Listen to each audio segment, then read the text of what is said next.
पुरुषोत्तम योग नामक 15वां अध्याय। अथ पंचदशोऽध्याय। श्री भगवान उवाच। श्री भगवान बोले, आदि पुरुष परमेश्वर रूप मूल वाले और ब्रह्म रूप मुख्य शाखा वाले, जिस संसार रूप पीपल के वृक्ष को अविनाशी कहते हैं तथा वेद जिसके पत्ते कहे गए हैं, उस संसार रूप वृक्ष को जो पुरुष मूल सहित तत्व से जानता है, वह वेद के तात्पर्य को जानने वाला है।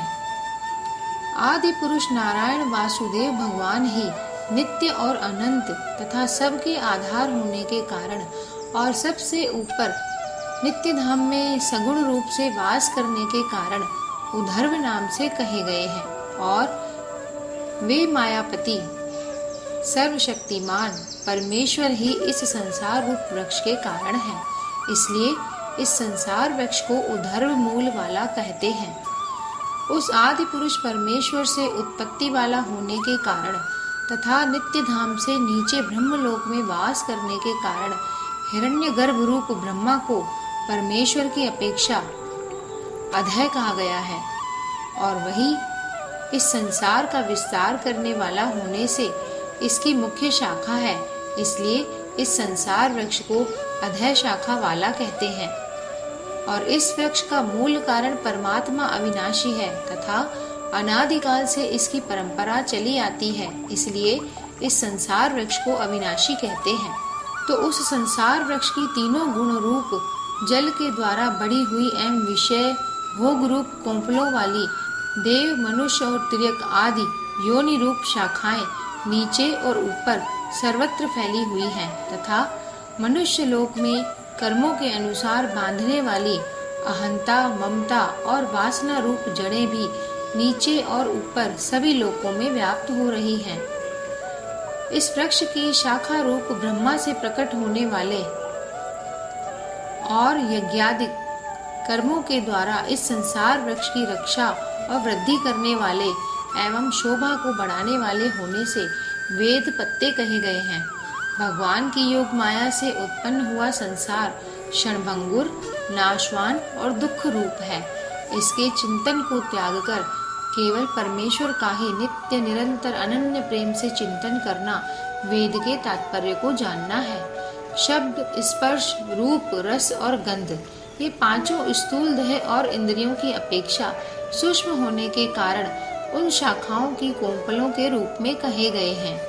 मुख्य शाखा रूप ब्रह्म से संपूर्ण लोकों के सहित देव, मनुष्य और तिर्यक आदि योनियों की उत्पत्ति और विस्तार हुआ है, इसलिए उनका यहाँ शाखाओं के रूप में वर्णन किया है।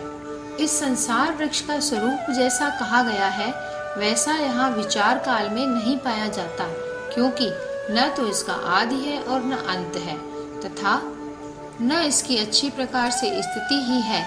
इसलिए इस अहंता, ममता और वासना रूप अति दृढ़ मूलों वाले संसार रूप पीपल के वृक्ष को दृढ़ वैराग्य रूप शस्त्र द्वारा काट कर उसके पश्चात उस परम पद रूप परमेश्वर को भलीभांति खोजना चाहिए, जिसमें गए हुए पुरुष फिर लौटकर संसार में नहीं आते, और जिस परमेश्वर से इस पुरातन संसार वृक्ष की प्रवृत्ति विस्तार को प्राप्त हुई है, उसी आदि पुरुष नारायण के मैं शरण हूँ।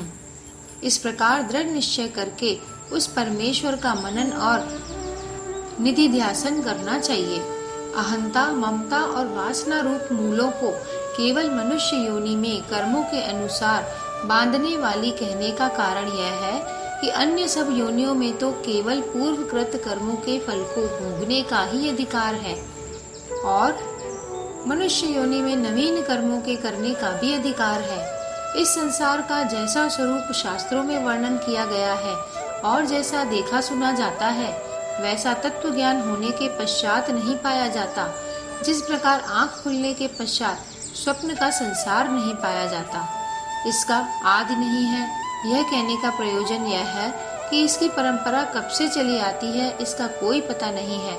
इसका अंत नहीं है, यह कहने का प्रयोजन यह है कि इसकी परंपरा कब तक चलती रहेगी, इसका कोई पता नहीं है। इसकी अच्छी प्रकार स्थिति भी नहीं है, यह कहने का प्रयोजन यह है कि वास्तव में यह क्षणभंगुर और नाशवान है। ब्रह्मलोक तक के भोग क्षणिक और नाशवान है।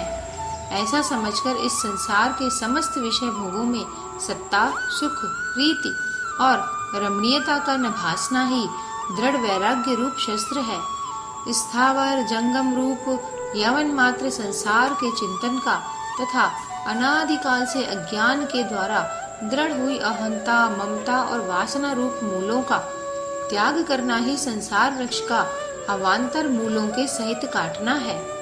जिसका मान और मोह नष्ट हो गया है, जिन्होंने आसक्ति रूप दोष को जीत लिया है, जिनकी परमात्मा के स्वरूप में नित्य स्थिति है और जिनकी कामनाएं पूर्ण रूप से नष्ट हो गई हैं, वे सुख दुख नामक द्वंद्वों से विमुक्त ज्ञानीजन उस अविनाशी परम पद को प्राप्त होते हैं।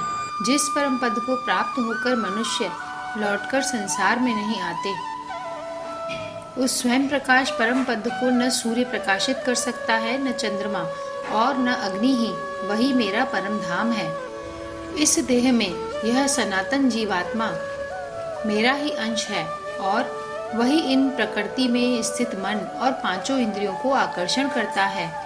वायु गंध के स्थान से गंध को जैसे ग्रहण करके ले जाता है, वैसे ही देहादि का स्वामी जीवात्मा भी जिस शरीर का त्याग करता है, उससे इन मन सहित इंद्रियों को ग्रहण करके फिर जिस शरीर को प्राप्त होता है उसमें जाता है।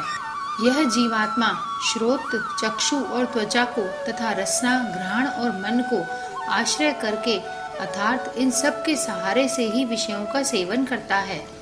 जैसे विभाग रहित स्थित हुआ भी महाकाश घटों में पृथक पृथक की भांति प्रतीत होता है, वैसे ही सब भूतों में एक ही रूप से स्थित हुआ भी परमात्मा पृथक पृथक की भांति ही प्रतीत होता है। इसी से देह में स्थित जीवात्मा को भगवान ने अपना सनातन अंश कहा है।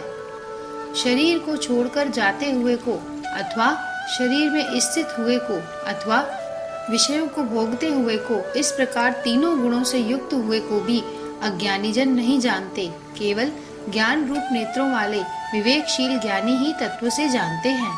यत्न करने वाले योगीजन भी अपने हृदय में स्थित इस आत्मा को तत्व से जानते हैं, किंतु जिन्होंने अपने अंतःकरण को शुद्ध नहीं किया है, ऐसे अज्ञानी जन तो यत्न करते रहने पर भी इस आत्मा को नहीं जानते। सूर्य में स्थित जो तेज संपूर्ण जगत को प्रकाशित करता है तथा जो तेज चंद्रमा में है और जो अग्नि में है, उसको तू मेरा ही तेज जान।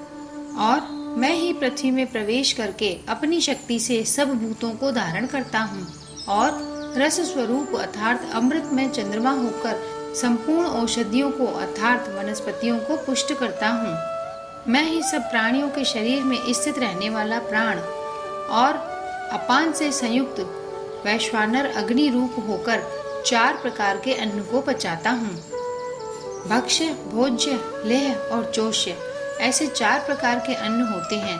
उनमें से जो चबाकर खाया जाता है वह भक्ष्य है, जैसे रोटी आदि, और जो निगला जाता है वह भोज्य है, जैसे दूध आदि, तथा जो चाटा जाता है वह लेह है, जैसे चटनी आदि, और जो चूसा जाता है वह चोष्य है, जैसे ईख आदि। मैं ही सब प्राणियों के हृदय में अंतर्यामी रूप से स्थित हूँ तथा मुझसे ही स्मृति, ज्ञान और अपोहन होता है, और सब वेदों द्वारा मैं ही जानने के योग्य हूँ तथा वेदांत का कर्ता और वेदों को जानने वाला भी मैं ही हूँ।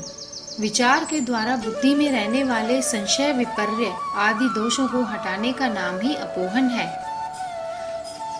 और सर्व वेदों का तात्पर्य परमेश्वर को जानने का है। इसलिए सब वेदों द्वारा जानने के योग्य एक परमेश्वर ही है।